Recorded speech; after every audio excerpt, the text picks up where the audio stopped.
Shalom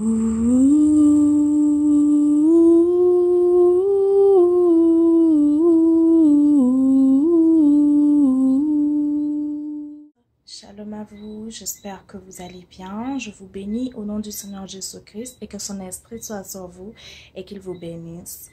Donc aujourd'hui, je viens vers vous pour une nouvelle vidéo pour vous parler. Donc c'est quelque chose que le Seigneur m'a parlé et quelque chose qui est très important. Donc je viens vous parler parce que c'est un message d'avertissement, un message déjà un message d'amour, un message d'amour pour le peuple. Un message qui avertit pour que lorsque les choses vont arriver, que l'on puisse savoir et se mettre à l'abri. Donc, prêtez attention, likez, partagez, surtout pour qu'un maximum de personnes puissent voir et qu'un maximum de personnes puissent être averties de ce qui va arriver et que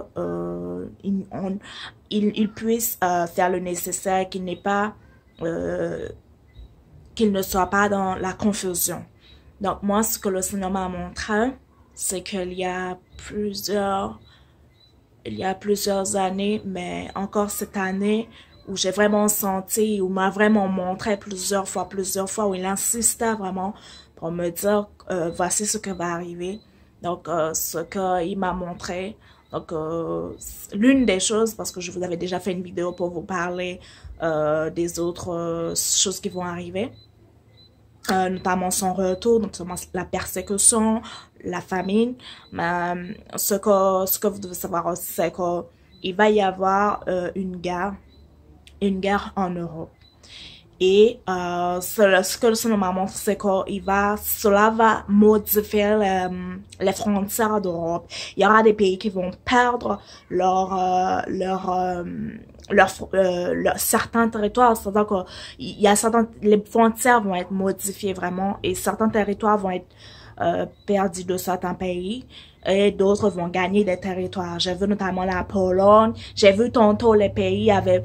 Vraiment, j'ai vu les frontières redessinées. C'était redessiné, c'était la conséquence d'une guerre. Après une guerre, les territoires perdus sont, voilà.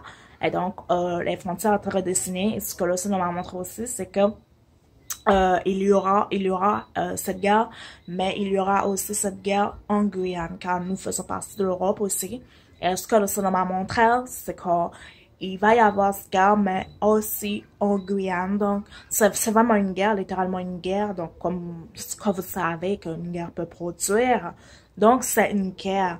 Et ce que cela veut dire, c'est qu'au moment où il y aura cette guerre, il y a un moment juste avant qu'il faudra vraiment vous mettre à l'abri, qu'il faudra vous évacuer et que vous ne puissiez pas partir.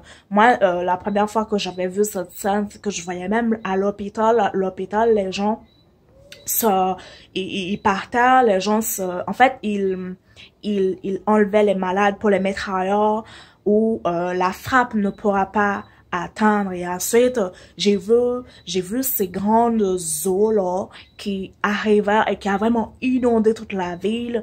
Et le Seigneur m'a permis de comprendre par d'autres révélations, par d'autres façons qu'il me parlait, que c'était une guerre en Guyane et que il faudra être prêt et au moment où il faudra partir et donc il faudra être prêt pour que le moment arrivé on puisse partir et vraiment évacuer pour pas subir les conséquences de cette guerre. Donc lorsque le Seigneur nous dit quelque chose, notamment lorsqu'il a parlé à Joseph, lorsque le pharaon a parlé à Joseph de ses songes, le Seigneur a permis à Joseph d'avoir la solution. Moi, je ne sais pas si le Seigneur va me dire davantage de choses, je reviendrai vers vous. Mais ce que je peux vous dire pour l'instant, c'est que moi, il m'a montré que il faudra évacuer.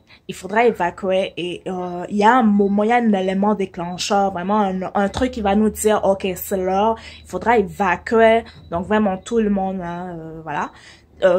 Pour que les gens aient la vie sauve. Malheureusement, j'ai bien vu qu'il y avait des gens qui ne croyaient pas et qui voulaient rester. Et ces gens-là, eh bien, ils sont restés. Hein, et il fallait partir.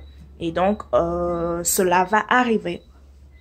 Et le Seigneur a confirmé à travers aussi une amie qui a reçu la même chose pour notre département et plusieurs autres personnes qui ont reçu les prophéties pour l'Europe, notamment concernant la guerre. Donc, je les ai vues avant-hier. Parce que j'étais en train de demander à Dieu, mais qu'est-ce que ça veut dire? Qu'est-ce que je dois faire avec cette information? Et là, mon amie m'envoie un message et elle me dit, voici ce que j'ai entendu, voici les prophéties que j'ai vues, qu'est-ce que tu en penses? Là, je lui ai dit, mais cela m'a montré la même chose. Et donc, je vous encourage vraiment, si vous croyez en Dieu, à prier. Si vous ne croyez pas en Dieu, à vous remettre en question. Et si vous êtes athée, vous ne croyez pas de ce qu'il y a en Dieu, eh bien, il s'appelle Dieu, l'Éternel, Jésus-Christ. Vous lui demandez à vous rencontrer, à faire une expérience. Si tu existes, viens avec, voilà, montre-toi à moi. Et il va faire selon sa volonté à lui, parce qu'il est Dieu, il est suprême. Il va faire selon sa volonté à Dieu. Mais sachez que, même si vous n'y croyez pas, vraiment, regardez à vous rapprocher de Dieu. Donc, peut-être que plusieurs d'entre vous auront des informations supplémentaires que le Seigneur va révéler, mais voici moi l'information que le Seigneur m'a donnée. Je ne peux pas dire plus. Je ne sais pas quand exactement. Je ne sais pas quelle heure exactement. Je sais juste que c'est quelque chose qui va arriver et de façon soudaine. Donc, il faudra être en alerte. Il faudra vraiment chercher à comprendre les choses, chercher à voir les temps. Donc, soyez dans le shalom, ne soyez pas dans la peur, car le Seigneur a dit, il y aura des guerres et des bruits de guerre, mais gardez-vous d'être troublés, car ces choses doivent arriver. Et il est écrit aussi que le malheur frappera souvent le juste, mais l'Éternel en délivrera toujours. Donc, soyez vraiment en paix dans le shalom de Dieu. Ne vous inquiétez pas. Croyez vraiment en la bonté de Dieu. Croyez que le Seigneur, il est tellement bon. Il vous aime vraiment tellement qu'il a donné son Fils. Croyez vraiment que le Seigneur, il va, dans sa bonté pour vous, dans son amour pour vous, il va vous dire les choses et vous préviendra. Donc, n'ayez pas peur. Priez et le Seigneur vous parlera. D'accord? Soyez dans le shalom. Soyez pas dans le tourment. Soyez dans le shalom, dans la paix. Et que le Seigneur vous bénisse. Au nom du Seigneur Jésus. Shalom.